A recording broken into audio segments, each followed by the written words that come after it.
Au moment où toute la planète la présente comme le nouvel Eldorado, le principal pôle de croissance mondiale, les indicateurs parlent d'eux-mêmes, se pose une question cruciale.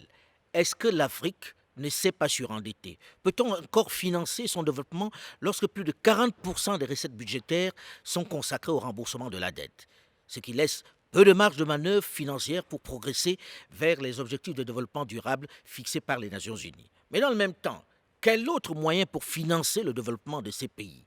Bonjour à tous et bienvenue dans le débat africain qui accueille aujourd'hui des invités prestigieux. Plusieurs chefs d'État réunis ici à Dakar, plusieurs présidents de la République qui nous font l'honneur d'être nos invités aujourd'hui. D'abord le président Macky Sall du Sénégal qui est l'hôte de cette conférence qui accueille une dizaine de chefs d'État et de gouvernement de la sous-région ouest-africaine et de hauts responsables des institutions financières internationales. Bonjour monsieur le président Macky Sall.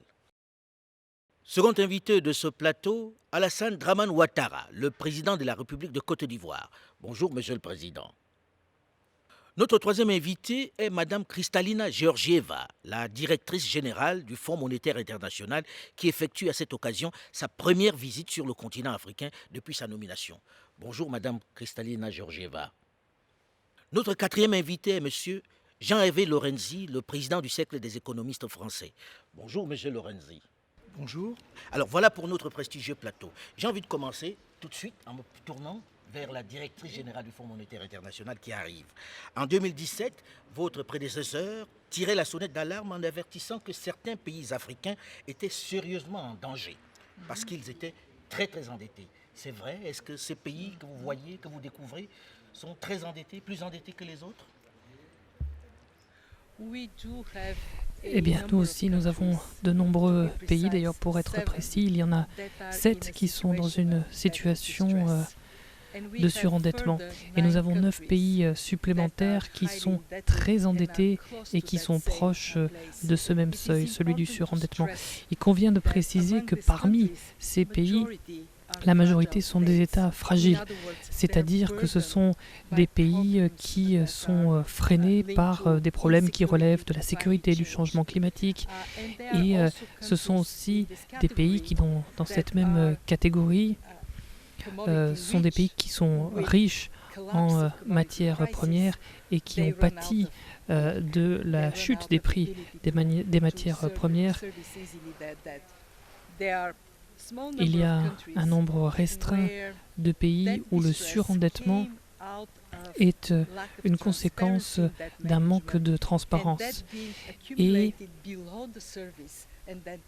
accumulé à d'autres difficultés, ça a joué un mauvais tour à ces pays. Mais il y a beaucoup de pays en Afrique qui sont très prudents dans la gestion financière et la dette a été utilisée au service de la croissance et de la prospérité dans de nombreux pays africains. Donc il faut rester prudent. Évidemment, il y a un problème de dette en Afrique. D'ailleurs, il y a un problème de dette dans le reste du monde. Non, ça ne concerne pas que l'Afrique. Il y a beaucoup de pays qui ont des niveaux de dette très élevés et on se pose la question de savoir pourquoi. Et une des grandes raisons, c'est tout simplement parce que les emprunts ont été très faciles ces derniers temps avec des taux d'intérêt très bas.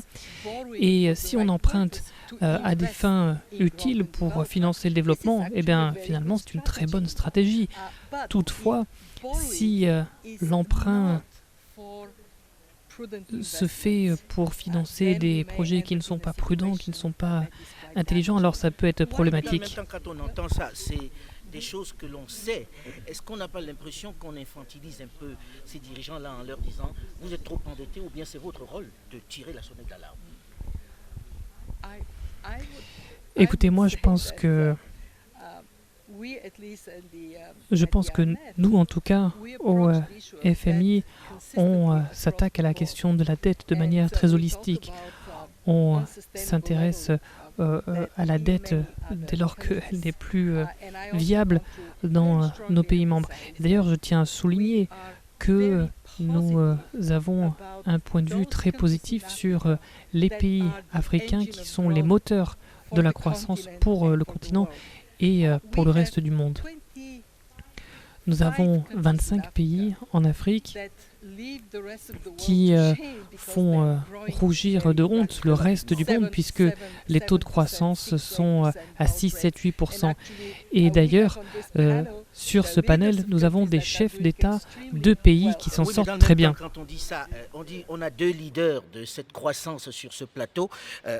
Les gens se disent, on veut bien que ce soit des leaders, mais est-ce qu'ils n'empruntent pas trop? Est-ce que vous n'empruntez pas trop sur le marché? Est-ce que vous n'êtes pas surendetté, monsieur le président Alassane Dramane Ouattara? Non, pas du tout. En fait, le pourcentage de la dette sur la richesse nationale, le PIB, en Côte d'Ivoire est de 48%. Ce pourcentage était de 66% en 2011. Bon, c'est dire qu'en réalité, il y a eu une baisse, mais c'est parce qu'il y a eu l'effacement de la dette dans le cadre de l'allègement pour les pays pauvres très endettés. Bon, ceci étant maintenant, la question de l'endettement dépend de la capacité du pays à montrer ses atouts pour emprunter. Si vous n'êtes pas bien géré, vous allez emprunter à un taux très élevé. Si vous êtes bien géré, les taux seront plus bas. Et nous avons donné la priorité en Côte d'Ivoire au financement par le secteur privé. Bon, le secteur public, les conditions sont à négocier, ce n'est pas aussi extraordinaire que ça. Et nous avons pu, en maintenant ce taux d'endettement à 48%, réaliser depuis 7 ans des taux de croissance moyens de 8% par an. C'est dire que c'est possible. C'est possible, mais est-ce qu'on n'hypothèque pas l'avenir des générations à venir? Est-ce qu'on n'emprunte pas trop? Est-ce qu'ils vont être capables de supporter la dette? On a des pays où on emprunte encore pour payer la dette. Oui, mais écoutez, chaque pays se gère en fonction de sa capacité et de ses dirigeants. C'est des choses dont on doit tenir compte. En tout cas, nous en tenons compte. Nous voulons que, par exemple, on ne soit pas au-delà de 50%. On n'atteint pas 50% avant 2020.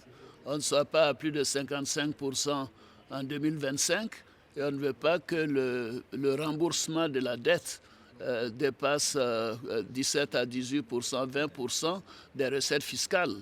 Comme ça, le reste peut faire les dépenses de fonctionnement, l'investissement et ainsi de suite. Alors, monsieur le président Macky Sall, on entend ça et là dire oui, on emprunte, mais c'est souvent des emprunts pour des infrastructures de prestige, pour des choses de prestige.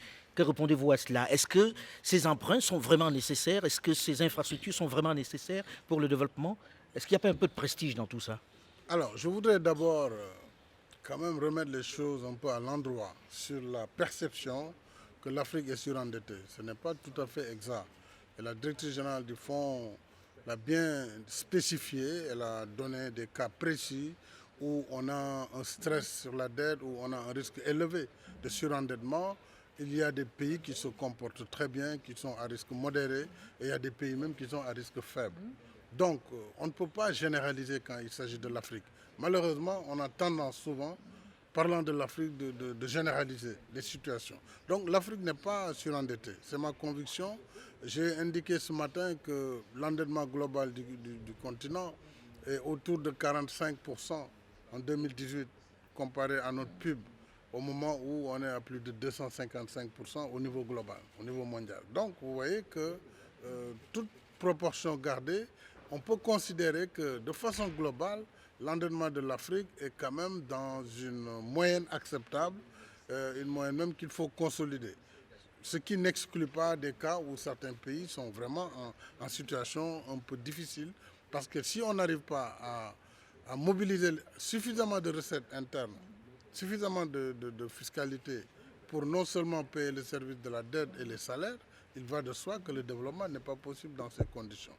Il reste que, et nous l'avons vu pendant cette conférence, le frein à une dette durable, c'est d'abord la mauvaise perception sur des risques en vérité allégués qui ne sont pas conformes à la réalité du continent. Et cette perception du risque alourdit l'endettement, renchérit le crédit. Quand vous dites perception du risque, comment on l'explique? Perception du risque, ça veut dire que quand vous dites je vais aller investir en Afrique, les gens considèrent que l'Afrique c'est un continent à problème, que c'est très difficile, on risque de ne pas rapatrier, on exige des taux de rentabilité que nulle part ailleurs dans le monde, on ne peut l'exiger. Ailleurs, à 10%, on est absolument sûr de son business. Ici, les gens, au minimum, ils vont exiger 20% de taux de rentabilité interne, voire 30%. Donc voilà le problème de fond. Mais alors, quelle solution? C'est-à-dire, La faut-il solution- avoir une solution purement africaine pour le Non, jugement? l'Afrique toute seule ne peut pas. On est dans un monde globalisé. Absolument. Tout seul, on peut pas. On a beau vouloir faire du populisme, c'est un monde globalisé. Donc c'est pourquoi nous sommes ici avec les organisations multilatérales. Nous sommes des États, il y a les économistes, la société civile. Il faut ensemble que nous posions les vrais problèmes pour trouver ensemble les solutions. Parce qu'elles sont des solutions globales. La première mesure, c'est en fait d'enlever cette perception qui ne correspond pas à la réalité. Or, la perception ici joue à la place de la réalité. Donc, on surtaxe les Africains sur un risque qui n'est pas tout à fait exact. Même en Europe, on a vu des pays qui ont failli dans leurs dettes. Ici, vous n'en avez pas, malgré la difficulté. Pourquoi nous, on doit payer 5 fois plus, 6 fois plus de risques que ces pays? C'est ça que nous posons. Est-ce que ça ne vient pas de la C'est là où gouvernance? il y a l'injustice. Non, la gouvernance, c'est autre chose. La gouvernance, c'est vraiment notre responsabilité de gérer et de bien gérer les ressources à notre disposition, de bien mobiliser les recettes internes. À ce niveau, il y a des efforts qui ont été faits. En moyenne, dans l'UEMOA, nous sommes autour de 16 à 17, 18% de taux d'imposition. Il faut aller au-delà, il faudra aller jusqu'à 24%. Ça, c'est notre responsabilité. Il faut aussi savoir choisir les projets. Vous avez parlé de projets de prestige. Oui, il y en a eu peut-être, mais aujourd'hui, ce que les Africains font, ce n'est pas du prestige. Construire des autoroutes, construire du chemin de fer, ce n'est pas du prestige. Mais est-ce Donc, que c'est l'Afrique aussi l'urgence a- aujourd'hui? Non, c'est Dans la l'urgence. situation actuelle, est-ce que c'est l'urgence? Quand vous voyez dans certains pays comme le Sénégal, où la Banque mondiale elle-même a fait une étude pour montrer que les embouteillages coûtent plus de 100 milliards par an en termes de lenteur et d'influence négative sur la croissance. Donc faire des infrastructures qui permettent une mobilité optimale Fluidifier. n'est pas du tout une dépense de prestige. Faire de l'électricité, ce n'est pas une dépense de prestige. C'est un nécessaire besoin des populations. Donc il n'y a rien de prestigieux dans ce que nous faisons. Et Alain, moi, je voudrais dire Non, que Alassane Dramane la Ouattara. directrice générale vient de le dire. Sur les 54 pays africains, il y a vraiment 17 seulement qui sont considérés comme ayant un endettement excessif. Alors, c'est comme le président Macky Sall le disait, donc 17 pays sur 54, et on continue de globaliser le continent africain et de dire que ça va mal partout. Donc ça élève le risque, donc les taux d'intérêt pour l'endettement, pour les assurances, pour les entreprises privées, ainsi de suite. Madame Joliva. Alors moi j'aimerais parler de deux points. Tout d'abord, quand on s'intéresse à l'histoire, on constate que les pays qui étaient pauvres et qui sont devenus riches, et qui sont devenus riches sans ressources naturelles, ils l'ont fait en se reposant sur trois facteurs. Tout d'abord, l'infrastructure, ça veut dire aujourd'hui l'infrastructure numérique aussi. Ensuite, l'éducation et le capital humain et l'état de droit, la bonne gouvernance. Et c'est sur ces piliers-là que l'Afrique doit se concentrer. Le problème qu'on constate, et c'est le deuxième point, les personnes qui regardent l'Afrique de l'extérieur, ces personnes n'arrivent pas vraiment à distinguer les pays qui ont des problèmes de gouvernance et ceux qui ont une bonne gouvernance. Et ils ne retiennent que la moyenne. Et la moyenne en Afrique, il y a un peu de tout, puisque c'est vrai qu'il y a les deux extrêmes, il y a les très bons et les très mauvais. Donc, c'est perçu en moyenne comme étant risqué. Mon professeur de statistique me disait on peut mettre ses pieds dans le réfrigérateur et la tête dans le four. Votre température corporelle sera certes moyenne, mais vous serez mort. Donc moi, je pense qu'il faut absolument distinguer et présenter au monde entier de manière très systématique ce qui se fait de bien, de très bien en Afrique et puis ce qui se fait de moins bien et de très mal. C'est notre responsabilité en tant qu'organisation internationale de Est-ce le que vous faire. êtes équipé aujourd'hui pour voir ça? Parce que quand on parle du Fonds monétaire international, je sais que le président Alassane Dramane Ouattara y était, on se disait qu'ils étaient déconnectés de la réalité africaine, qu'on prenait des décisions là-bas à Washington avec les canaux américains. Est-ce qu'aujourd'hui, sur place, vous avez des gens qui tiennent compte de ce qu'il dit au Sud? Bon, bah, écoutez, d'abord, je vais commencer par vous dire que dans 35 pays africains, nous avons une présence locale. Après, il faut bien voir que l'on travaille comme un système. La Banque mondiale, par exemple, travaille énormément sur le terrain avec la Banque africaine de développement en Afrique, les institutions des Nations Unies. Si on rassemble tout ça et qu'on prend tout ça d'un point de vue objectif, au-delà des pays, on peut déjà raconter une belle histoire. Et c'est pourquoi d'ailleurs je me suis engagé au sommet et je suis ravi que Monsieur le Président Macky Sall ait organisé ce sommet. L'idée, c'est de travailler vers une différenciation claire et sur la base de données probantes. Vous allez me le reprocher comme d'habitude, un peu insolent, mais lorsque l'on regarde tout ça, on voit des belles autoroutes, on voit des belles infrastructures, mais on n'a pas le sentiment que l'on s'endette pour des choses essentielles comme l'éducation, comme la santé. On n'a pas beaucoup vu ça. Ah si, parce que vous n'avez pas visité le pays. Quand on visite les pays, les endroits où on est vraiment mal à l'aise, c'est dans les hôpitaux. On ne peut pas dire le contraire. Comment tu peux dire ça? Non, Alain, C'est pas possible. Président, je suis africain, je vois pas mal de pays où ça se passe très mal. Je disais tout à l'heure qu'il faut les infrastructures, il faut le capital humain et puis la bonne gouvernance. C'est ce que nous faisons quasiment tous. On a commencé par les infrastructures, mais si vous n'avez pas de route, en Côte d'Ivoire par exemple, comment tu vas évacuer le cacao vers le port d'Abidjan, et ainsi de suite. Et l'éducation et la santé.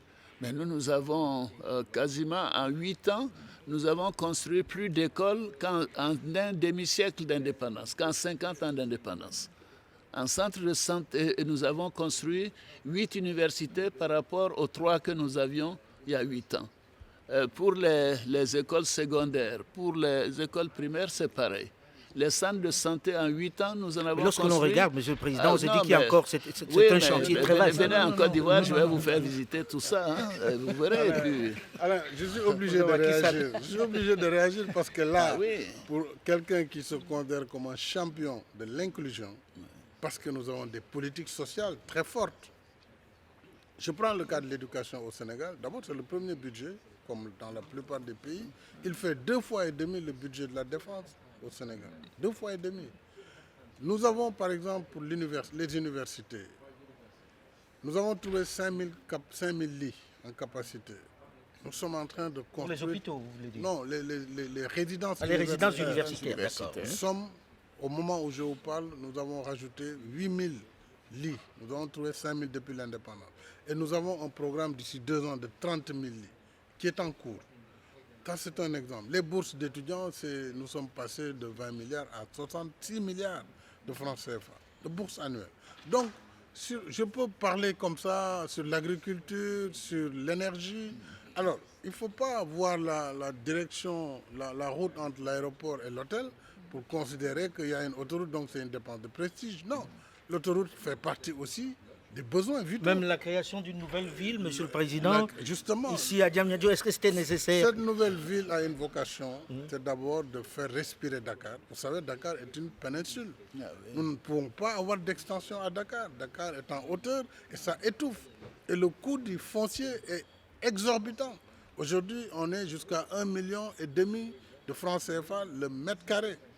Ça fait 3 000 € le mètre carré à Dakar. Donc, il fallait un espace. Nous avons eu l'opportunité d'avoir une autoroute, donc de régler la connectivité. Et cette nouvelle ville est entre l'aéroport et la ville de Dakar. Donc, c'est un espace de respiration. Et nous sommes en train de transférer des activités comme les ministères, le sport, l'activité économique, pour que nous ne soyons pas toujours dans un mouchoir de poche, comme ce fut le cas. Dakar, la capitale, avec 0,3% du territoire national, vous avez 25% de la population nationale. Ce n'est pas possible. Et donc, on ne peut pas faire de la mobilité avec cela. Il faut voir ça comme un programme d'aménagement du territoire, comme une facilitation d'accès au logement, parce que là, au moins, le foncier est gratuit pour les acquéreurs. Donc, c'est plutôt comme ça qu'il faut voir la situation. Jean-Hervé Lorenzi, je vous voyais réagir. Oui, je réagis parce que je trouve que vous faites partie, cher Alain, et c'est pour provoquer, mais vous faites partie un peu des gens qui véhiculent cette image du passé. En réalité, le monde tel qu'il est en train de naître, sur une trajectoire de l'économie mondiale qui n'a rien à voir avec ce qu'on a connu, aura évidemment besoin de la croissance en Afrique. C'est vrai qu'il y a des pays, comme partout, comme en Europe, comme partout, comme en Amérique du Sud, il y a des pays qui ont des difficultés, mais l'immense majorité des pays africains est en réalité, en termes de croissance, très rapide. C'est très important. Reprenez le mot qui était employé par l'OCDE il y a une vingtaine d'années, quand on parlait du Japon, c'était la locomotive. L'Afrique sera dans les années qui viennent une locomotive. Alors après... Vous permettez que je sois quand même le porte-parole d'un certain nombre de personnes. Je veux dire, oui, sur les papiers, c'est très bien, mais on rencontre les gens dans la rue qui se disent, bon, on nous parle de croissance, on nous parle de croissance. Oui, nous, on ne voit pas ça. Nous, on ne mange pas la croissance. Alain, ça, c'est normal. Tout le monde ne peut pas avancer au même rythme. Il y a des gens qui avancent plus vite que d'autres, il y a des défavorisés. C'est pour cela que le président Macky Sall vous disait qu'ils avaient un programme donc d'inclusion. Et en Côte d'Ivoire, nous avons ce qu'on appelle un programme social du gouvernement. Et maintenant, nous y consacrons 1000 milliards de francs CFA et pour voir les endroits où il y a des écoles et il n'y a pas de table-banc, des centres de santé où il n'y a pas de médicaments, les pompes villageoises qui sont en panne, les endroits où il y a des poteaux mais il n'y a pas d'électricité, etc., etc. Donc, qui ciblent le quotidien des Ivoiriens. Et c'est un peu partout comme ça. Nous reconnaissons que la croissance globale ne peut pas profiter à tout le monde au même rythme. Donc il faut cibler les plus faibles. Et nous avons le programme des bourses alimentaires que le Sénégal aussi a, où nous donnons tous les trimestres de l'argent à pratiquement 150 000 familles, à condition que ces familles envoient leurs enfants à l'école, les vaccinations se fassent et ainsi de suite. Je ne veux pas monopoliser la parole. Non, juste tout prend du temps. Si je prends l'Europe, il a fallu presque un siècle pour qu'elle se développe. Et vous savez, les conditions de vie entre le début du 19e siècle et la fin du 19e siècle n'avaient rien à voir. Et aujourd'hui, le mot de croissance inclusive ou de développement durable, d'une certaine manière, il est en train de naître ici. Curieusement, parce que c'est le président Macky Sall qui, le premier, avait évoqué ce thème dans des rencontres avec Aix-en-Provence. Mais sur le fond, cette idée qu'on va croître, mais qu'il faut faire aussi attention à ceux qui sont en difficulté, et c'est vrai qu'il y en a, c'est en réalité ici que c'est né. Alain, je vais juste, si tu permets, dire que la croissance se mange, contrairement à ce qu'on veut démontrer.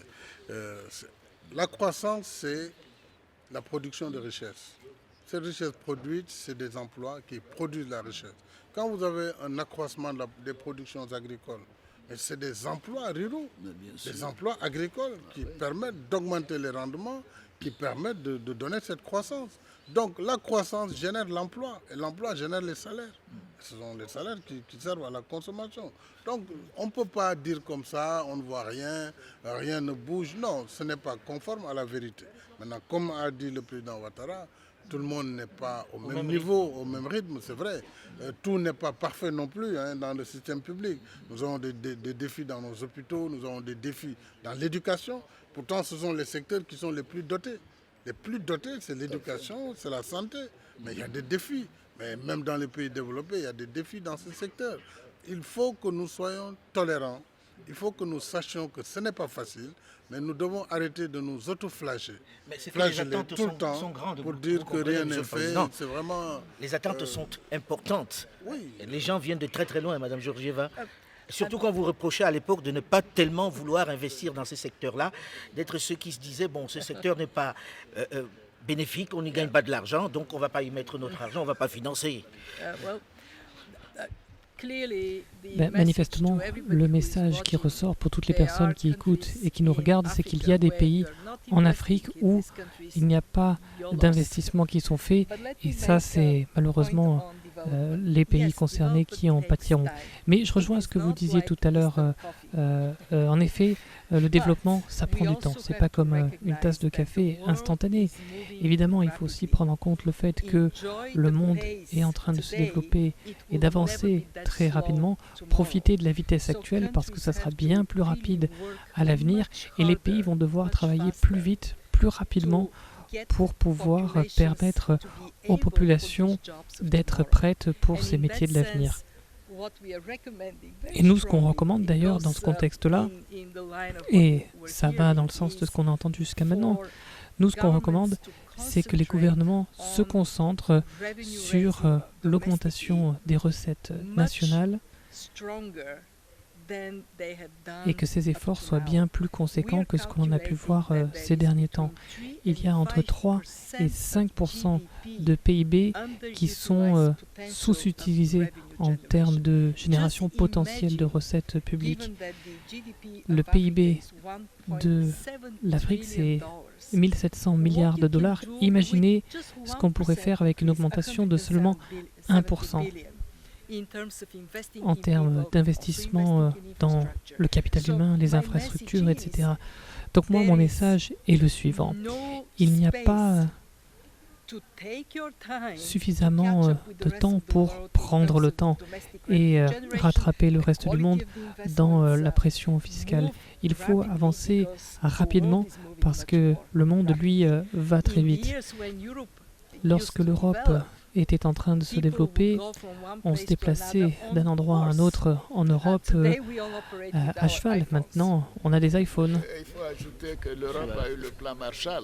L'Europe a eu le plan C'est que Marshall. nous n'avons pas. Donc, il faut compter sur nous-mêmes. C'est ce que nous faisons. Ce matin, nous l'avons dit à l'agenda 2063, qui nous donne une perspective. Mais la réalité, c'est que dans beaucoup de pays africains, les choses avancent. Et ça va beaucoup mieux. Bon, il y a une quinzaine, une vingtaine de pays. Ce qui est beaucoup. Ce qui est trop. Ce qui est trop. Non, Alain, je suis d'accord. Ce que nous voulons, c'est que tous les Africains améliorent leur quotidien, etc. Qu'il y ait un peu d'eau potable un peu partout. C'est la santé, l'énergie, les infrastructures. Mais c'est l'ambition de tout président, j'imagine. Mais quand ce n'est pas fait, nous sommes les plus malheureux. Mais ça demande des financements. Et le financement pose le problème de la dette. Et c'est pour cela que moi je remercie Macky Sall et Mme Georgieva de nous avoir conviés à cet échange. Quelque chose de très important, ce qui était le plan Marshall. Il faut se souvenir qu'en 1947, l'Europe était dévastée. Les taux d'intérêt, on ne pouvait pas investir. Personne ne voulait plus investir. Et il a fallu, en réalité, un geste énorme, immense, des États-Unis qui ont sauvé, développé. On ne l'a pas aujourd'hui en Afrique, donc il faut trouver des modalités qui correspondent finalement à pouvoir investir du privé, du public, dans des taux d'intérêt qui soient beaucoup plus acceptables. On a parlé d'énergie et on est dans le noir. On peut continuer dans le noir, parce que c'est aussi ça. Et donc trouver des conditions qui permettent en réalité d'accélérer la mécanique. Ce sont des financements qui doivent être mobilisés un peu partout. Il y a évidemment les institutions internationales, il y a l'aide au développement, il y a les ressources propres, il y a surtout le secteur privé. Pour ça, il a besoin d'être sécurisé et qu'on arrête d'expliquer que les plus grands risques se trouvent ici, les plus grands risques ne se trouvent pas ici. Pour vous, les risques ne sont pas ici. Non. Monsieur le Président Macky Oui, Sall. non, je voulais juste rajouter, je suis tout à fait en phase avec la directrice générale du Fonds monétaire, ainsi qu'avec le président Ouattara et notre ami Jean-Hervé Lorenzi, sur la nécessité de considérer que l'Afrique est dans une phase où on a besoin d'investissement. Et ce matin, on a indiqué que, et ça c'est très important, il y a aujourd'hui des facteurs bloquants du développement de l'investissement en Afrique. Entre autres, les facteurs exogènes qui sont venus perturber le cours du développement naturel de l'Afrique. Ces facteurs ont pour nom les changements climatiques, on le sait, nous ne sommes pas les premiers pollueurs, on pollue pour moins de 2% en contribution de carbone et nous subissons de plein fouet les effets des changements climatiques. C'est un facteur essentiel quand vous prenez des pays comme ceux de la zone du lac Tchad ou du bassin du lac Tchad ou d'autres pays qui véritablement souffrent du fait de la péjoration du système climatique. Mais il y a surtout le facteur sécuritaire. On va parler du facteur sécuritaire, je voulais qu'on en parle dans la seconde partie. Pour terminer en disant qu'il est capital que ces dépenses militaires aujourd'hui, qui sont devenues vitales pour certains pays, puissent être traitées de façon appropriée. Il est heureux qu'avec le fonds, on puisse travailler ensemble sur la question de la sécurité. Voilà, avant d'arriver à cet aspect, puisque c'était dans cette seconde partie que je voulais l'évoquer, mais avant, je regarde de plus en plus, vous allez sur le marché pour des eurobonds, vous trouvez de l'argent autrement que par le Fonds monétaire international. Est-ce que ces nouvelles facilités ne risquent pas de vous amener à prendre tellement d'argent que... Au contraire, vous savez, pour avoir un bon taux d'intérêt, nous avons emprunté encore 1,2 milliard. L'année dernière, c'était 2 milliards de dollars et d'euros, 1 milliard de chaque. Mais les taux d'intérêt sont bas, relativement bas, plus bas que la plupart des taux en Afrique du Nord ou dans d'autres pays qui ont l'habitude d'aller sur les marchés. Mais pourquoi? Parce que le cadre macroéconomique est sain. Les investisseurs se disent ce pays, depuis 7 ans, 8 ans, a un taux d'inflation bas, a une dette modérée, a un bon taux de croissance. Nous empruntons aux alentours à moins de 6%. Sur 12 ans, sur 15 ans, si c'est une plus longue durée. Mais écoutez, si les taux, la gestion n'était pas bonne, on empruntera à 10-11% comme certains pays que je ne nommerai pas. Mais est-ce que ça ne rentre pas en concurrence avec vous non, je ne pense pas. C'est concessionnel, c'est que le Fonds monétaire nous donne.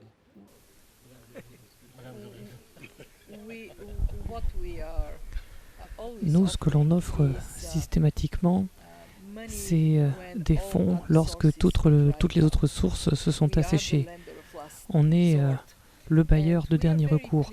Et d'ailleurs, nous sommes ravis d'avoir des pays africains qui ont des programmes que nous ne finançons pas. La seule chose qu'on fait pour ces pays, c'est apporter une vérification et un peu de rigueur. Et j'aimerais voir davantage d'exemples de ce type-là en Afrique. Nous donnons des conseils très clairs aux pays. D'abord, on leur dit augmentez vos recettes fiscales parce que c'est ça qui vous permettra d'avoir davantage de possibilités d'améliorer le quotidien des uns et des autres, indépendamment de ce qui se passe autour de vous.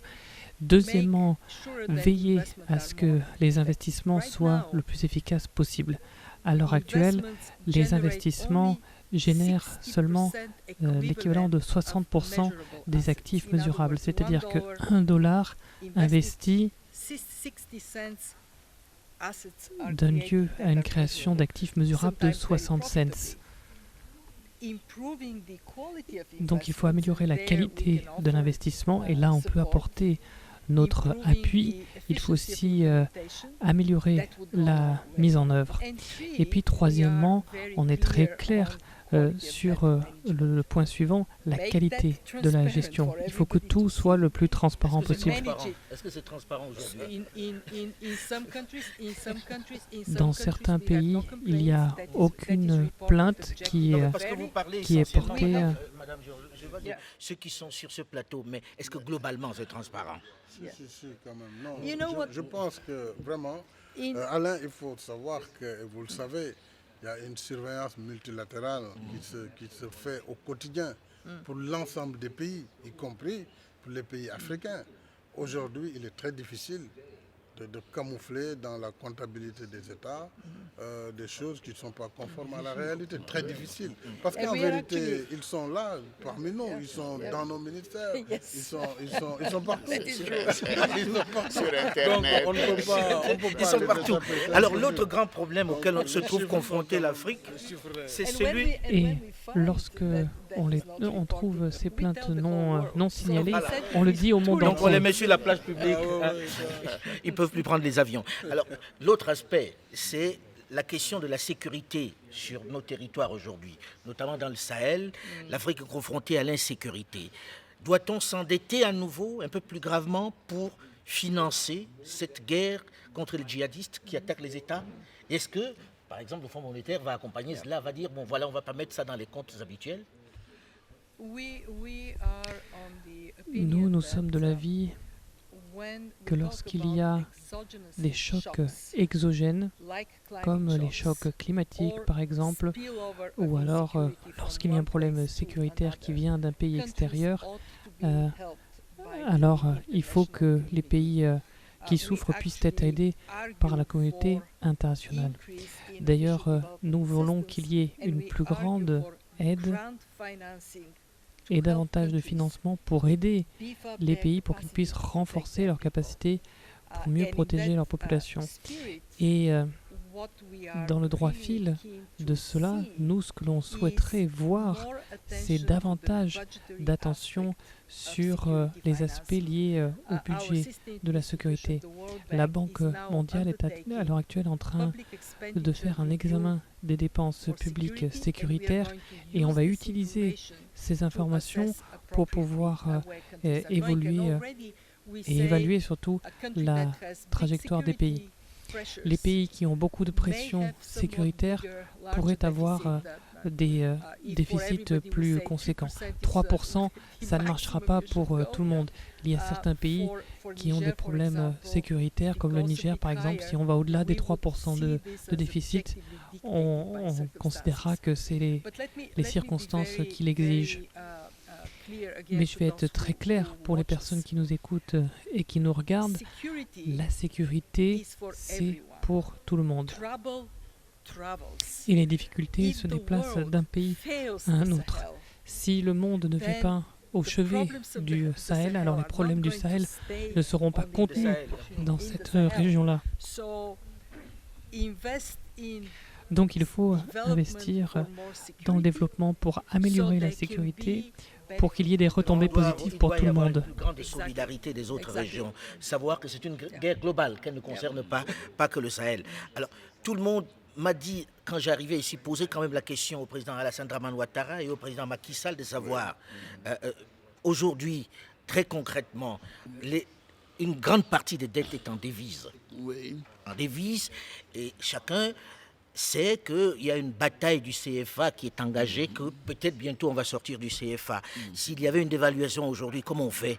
Est-ce que ça n'aggrave pas la dette de ces États-là? Est-ce que ça ne multiplie pas cette dette? Je pensais qu'on parlerait de la sécurité d'abord.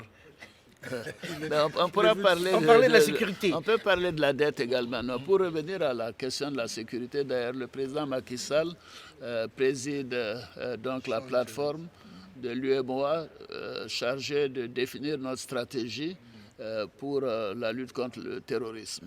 Bon, il a fait des réunions avec, il en parlera plus longuement, avec les chefs d'état-major, les ministres de la Défense, les ministres de la Sécurité. Et l'UEMOA est en train de mettre en place un pool d'argent pour aider justement à sécuriser ou à participer à réduire le terrorisme au Burkina, au Niger, au Mali. En tout cas, les pays membres de l'UEMOA. Et tout ce processus sera élargi également donc aux pays de la CEDEAO. Je trouve que c'est important qu'on sache que la solidarité joue donc au sein de notre Union. Mais le président Macky Sall en parlera. Sur la question maintenant du risque problème des devises, mais vous devez plutôt nous féliciter d'être arrimés à l'euro. Le fait que nous sommes arrimés à l'euro, si nous empruntons des euros, et que le moment de les rembourser dans 5 ou 10 ans, le taux est fixe, mais il n'y a pas de problème. Donc c'est même le même taux auquel nous remboursons. Mais si nous avions une monnaie, les gens parlent de monnaie flexible et tout ça, c'est très bien pour certains pays. Mais nous avons une parité fixe. Moi, je suis désolé de le dire, je suis ancien gouverneur de la Banque centrale. Peut-être que je ne suis pas objectif, la Banque centrale des États de l'Afrique de l'Ouest. Si les pays de l'UEMOA n'ont pas tellement de problèmes de dette, c'est grâce à cette parité fixe. Si nous avions une monnaie flottante, comme certains nous le recommandent, et que nous avions dévalué notre monnaie depuis 1994 de 100%, au lieu de rembourser 1 milliard d'euros, c'est 2 milliards d'euros. Mais est-ce que ça ne risque pas d'arriver là, monsieur le Président? Mais non, mais pas du tout. Puisque tout le monde parle du CFA qui va disparaître. Nous avons l'économie la plus solide en Afrique. Nous avons les taux de croissance les plus élevés dans l'UEMOA, plus 6,6%. Le taux d'inflation le plus bas. La dette publique la plus basse, 50% de dette pour l'ensemble de l'UEMOA, et ainsi de suite. Nous respectons tous les critères de convergence, aussi bien au plan régional qu'au plan international. Mais cette zone va bien. Mais dans le même temps, si cette zone va bien, monsieur le Président, n'écoutez pas les populistes et les démagores. Oui, mais il y a des chefs d'État qui quand même disent on va sortir notre argent de... Ah bon, mais non, pas de l'Afrique de l'Ouest. Ça, j'en suis sûr. Non, aucun. Ah bon? En tout cas, ce qui me concerne est le Sénégal, et je peux dire les 6 autres États, notre argent reste dans notre zone, parce que notre zone est bien gérée. Elle reste, Elle reste ici. elle reste dans la zone. Dans Et on la reste zone. dans le CFA? Mais bien sûr, c'est pour ça que ça marche bien. Mais le taux de croissance moyen du continent africain, c'est moins de 3% aujourd'hui. Nous sommes à 6,6%, Alain. Le taux d'inflation dans notre zone est de moins de 2%. La moyenne de l'Afrique, c'est 7 à 8%, et ainsi de suite. Je pourrais continuer. Un mot d'économiste, mais il y a 15 ans, c'était Ouais, très à la vas-y. mode de dire il faut la flexibilité de tous les taux de change. C'était une vision du monde qui était une vision d'un monde qui a disparu. Aujourd'hui, nous sommes confrontés, le monde entier, à des incertitudes, à des difficultés. Tout ce qui est solide, tout ce qui est organisé, tout ce qui est taux fixe, que ce qui est rapport fixe, est évidemment un plus. Ce serait de la simple folie. Je partage évidemment le problème du CFA, mais je veux dire, ce serait une folie, par exemple, qu'un pays européen quitte aujourd'hui la zone euro. Je me suis battu pour que des pays européens qui à un moment voulaient quitter la zone euro ne le fassent pas. C'est de la folie. Tout simplement parce que la situation est une situation tellement complexe dans le monde que ce n'est pas le moment d'en rajouter dans une sorte d'incertitude supplémentaire. Il est de l'UEMOA et je suis désolé de dire qu'on a entendu quand même sur notre antenne le président Patrice Talon évoquer le fait qu'il va retirer une partie de ses réserves. Non, vous mélangez Il faut les peut-être choses, que là. vous, Non. vous Il y a expliquiez, eu une le président. incompréhension, Non, il y a une je pense, dans incompréhension son propos. totale, oui. Mais le président Alassane Ouattara, qui est le président en exercice De l'UEMOA. de l'UEMOA, la conférence des chefs d'État, et qui préside nos travaux, a dit ce qu'il fallait dire sur la stabilité de la zone monétaire, sur la solidité du modèle macroéconomique de toute l'Union, sur la solidarité et sur la discipline. Et là-dessus, je pense que si on ne veut pas faire de politique politicienne, tout le monde reconnaît que le franc CFA aujourd'hui, peut-être c'est le nom qui gêne, est la monnaie la plus stable en Afrique de l'Ouest, c'est clair. Et elle a cours presque dans tous les pays. Dans tous les pays. Or, les autres monnaies n'ont pas cours dans la zone monétaire. C'est déjà la preuve que c'est quand même une monnaie solide. On peut en dire ce qu'on veut, on peut changer le nom si on veut. Mais C'est ce qu'on va faire. c'est dans les perspectives. C'est dans les perspectives. Parce que la perspective, À c'est court ou à de moyen dire terme? on va aller vers une monnaie commune, mais une monnaie commune, il faut y aller avec tous les ingrédients. On ne se réveille pas, on dit on va vers là, on fait le saut. Il faut que tous les préalables soient réunis pour éviter à nos populations de connaître des changements qui peuvent déstabiliser nos pays. Parce que nous sommes habitués à des taux fixes. Nous sommes habitués à une inflation basse. Si du jour au lendemain, on veut rentrer dans une spéculation, mais vous aurez les paysans, vous aurez les jeunes, vous aurez les travailleurs dans la rue. On va détruire le peu qu'on avait commencé à construire. Donc, il faut y aller par étapes de façon responsable. Il est clair que nous sommes des chefs d'État engagés pour les intérêts de nos États, mais nous devons regarder bien à quel rythme nous devons aller vers ces réformes. C'est-à-dire vous ne cédez pas à la pression qui vient souvent de la rue, qui dit bon le CFA, il y en a marre, monnaie C'est pas coloniale. une question d'avoir, on ne décide des pas slogans. du nom, de la valeur d'une monnaie dans la rue. Il y a une banque centrale dont c'est le travail. Et c'est ce que notre banque centrale est en train de faire. Mais à un moment donné, effectivement, nous avons décidé ensemble au sein de la CEDEAO que la monnaie va changer de nom, ça s'appellera l'ECO, mais ça se fera en temps voulu. Mais quant au taux de change flexible, comme le disait le professeur Lorenzi, faites attention. Mais je ne nommerai pas de pays, mais les pays qui ne sont pas membres de l'UEMOA en Afrique de l'Ouest ont tous quasiment des taux d'inflation de 10 à 20%. Alors vous vous rendez compte, un taux d'inflation de 5 à 10% pour donc une famille défavorisée qui doit acheter un sac de riz. Si tous les ans, le prix du sac de riz doit augmenter de 10%, mais c'est terrible pour cette famille. Et je peux donner d'autres exemples. Ça défavorise les pauvres. Bien sûr. L'inflation. Les modalités peuvent changer, Alain. Les modalités peuvent changer. On peut changer le nom, on peut changer tout ce qu'on veut. Mais la réalité, c'est que dans un monde aussi incertain, moi qui suis un peu plus âgé que vous tous, j'ai connu des taux d'inflation en France, aux États-Unis. Quand le président Carter a cédé la place au président Reagan, l'inflation était d'environ 10% aux États-Unis. Ça détruit les pays. Il faut faire très attention à ça. Or, les changements décidés comme ça, de changement de taux de change, c'est extrêmement dangereux, surtout dans la période que nous sommes en train de vivre. Et puis, il ne faut pas seulement parler de l'union monétaire, il faut aussi parler de l'union économique. Je pense qu'il faudrait parler un peu plus de l'intégration économique du continent africain. Comment est-ce qu'il y ait des accords de libre-échange au niveau continental et comment augmenter les échanges de pays à pays au sein de l'Afrique. Et ça, pour que ça puisse se faire, il faut des infrastructures qui relient les pays les uns aux autres et il faut aussi des qualités, des compétences qui puissent être partagées et achetées par les différents pays. Et ça suppose une bonne gouvernance partout. C'est ça peut-être la faiblesse. C'est ça peut-être votre faiblesse à vous, cette intégration régionale dont on parle. On en parle depuis tellement longtemps, la ZLEC, etc. Où est-ce que tu tires tes informations, toi? C'est pas possible. Non, mais la ZLECA, justement, La ZLECA, par en exemple. 2 ans, l'Afrique est passée de l'intention à l'acte, à la ratification. Oui. Nous avons travaillé tellement vite à l'échelle du continent, sous la présidence du président Issoufou que nous devons féliciter. Nous avons adopté la ZLECA. Aujourd'hui, elle est en vigueur. Ça veut dire quoi? Ça veut dire que les échanges entre Africains vont être boostés. Maintenant, il y a un frein, elle l'a dit, la directrice générale, c'est l'infrastructure. Par exemple, Dakar-Bamako, c'est 1200 km. En Afrique centrale, c'est pire. Alors, il faut reconstruire ce rail, il faut les rails entre tous les corridors, il faut les routes. Voilà ce que nous sommes en train de faire. Ça ne peut pas se faire en 5 ans, en 10 ans. Ce n'est pas possible. On ne peut pas exiger de l'Afrique aussi ce que l'Amérique a fait en 200 ans. Et puis on ne prétend pas que ça va se faire du jour au lendemain. C'est un processus. Chaque génération pose des actes forts et puis les autres continuent. Mais on ne peut pas tout nous exiger. Non, c'est pas vraiment, je suis tellement d'accord avec le président Macky Sall. C'est par étapes que ça va se faire.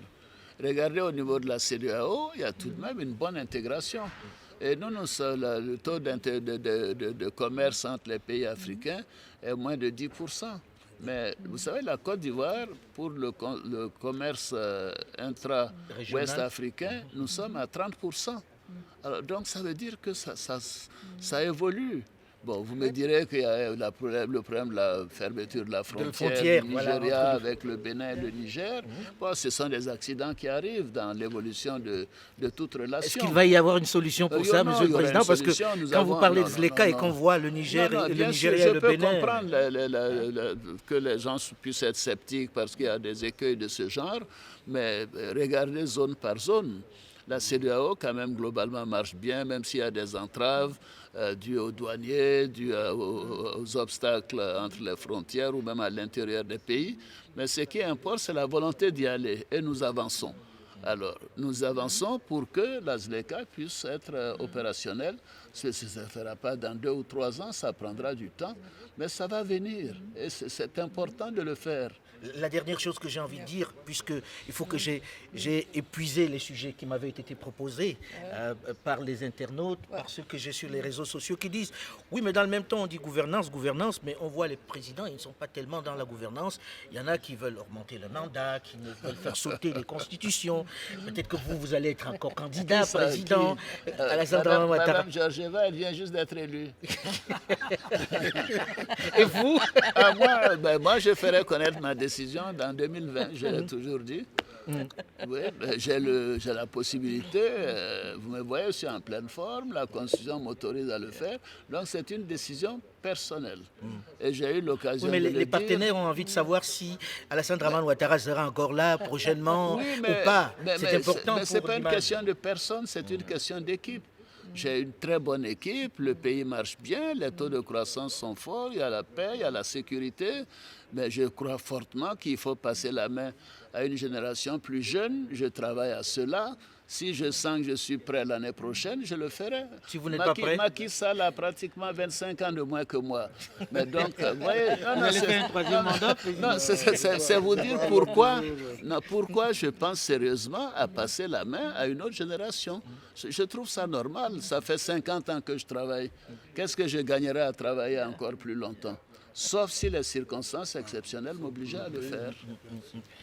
Vous n'allez pas faire un troisième mandat, président Macky Sall? Ce qui est étonnant, c'est que pour un président qui vient d'être réélu, non, on pose le débat déjà pour le troisième mandat. C'est déjà un problème. Il y a un problème là. Moi, je viens d'être réélu, ça fait à peine 6 mois que le débat va se poser sur un troisième mandat éventuel. Donc je dis, et ce que j'ai dit à mes amis politiques de mon bord, concentrons-nous pour faire de ce mandat une réussite. C'est ça l'enjeu. Là que l'opposition en fasse son débat, je peux le comprendre, parce que l'opposition doit toujours agiter les idées. partenaires économiques Voilà, aussi mais ont envie de savoir s'il va y avoir des partenaires, troubles, s'il va y d'abord, avoir instabilité. Les partenaires doivent suivre, n'est-ce pas, l'évolution des pays. Ce sont des partenaires, ce n'est pas eux qui dictent aussi. Or, aujourd'hui, dans aucun pays développé, vous ne verrez un président élu et on pose déjà le débat. Mais parce qu'il ne tripatouille pas aussi la Constitution. On en a quelques-uns qui touchent quand même à la Constitution à tous les coups. Ah non, le Sénégal et la Côte d'Ivoire n'ont pas fait ça. Quelques-uns aussi au sein de... Regardez bien aussi en Europe. On trouverait des choses ici assez étonnantes. Vous savez, toujours donner l'impression que l'Afrique est un cas à part et que c'est particulier. Partout dans le monde, il y a à peu près les mêmes difficultés, les mêmes problèmes, les mêmes difficultés de gouvernance, les mêmes types de vote, les mêmes. Donc, je trouve qu'on a beaucoup de chance d'avoir des présidents. Comme le temps tourne malheureusement vite parce qu'on arrive au terme de l'émission, en un mot. Alors je ne veux pas qu'on oublie non plus une ressource très importante en Afrique, les femmes africaines. Je pense que si on leur offre davantage d'opportunités économiques, alors on verra beaucoup plus de création d'emplois.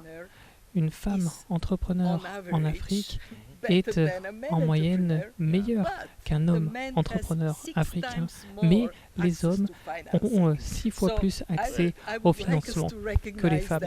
Donc j'aimerais bien souligner ça en conclusion. Vous avez raison. On a noté cet élément. Vous avez raison. Merci en tout cas d'avoir accepté de venir débattre ici. Je suis honoré que vous ayez accepté. Deux présidents de la République plus la patronne du FMI sur un plateau, c'est pas commun. Merci d'avoir accepté d'en débattre tout à fait librement. Et puis merci M. Lorenzi d'être là. Le débat africain s'est terminé pour aujourd'hui. Delphine Michaud, Olivier Raoul et Alain Foucault, nous vous donnons quant à nous rendez-vous la semaine prochaine, même heure, même fréquence, pour un autre débat africain. Dans un instant, une nouvelle édition du journal sur Radio France Internationale. À très vite.